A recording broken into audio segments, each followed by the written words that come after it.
তো হ্যালো বন্ধুরা, তোমরা সব কেমন আছো? আশা করছি ভালো আছো। তো আমি আবারও চলে এলাম আমার ইউটিউব চ্যানেলে। তোমরা দেখছো মামুন হচ্ছে মিনি কেবিনেট সেন্টার। তো আজ এসেছিলাম ফুটবল খেলা দেখতে।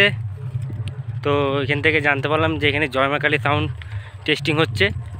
তো সেটাই দেখতে চলে এলাম কেমন টেস্টিং হচ্ছে। তো চলো তোমাদেরও দেখাই কেমন কি বাজছে। যদি ভিডিওটা ভালো লাগে লাইক কমেন্ট শেয়ার করে দিও, আর চ্যানেলটা সাবস্ক্রাইব করে দিও। অনেক দিন পর ভিডিও আসছে, তো দেখতে থাকো ভিডিওটা।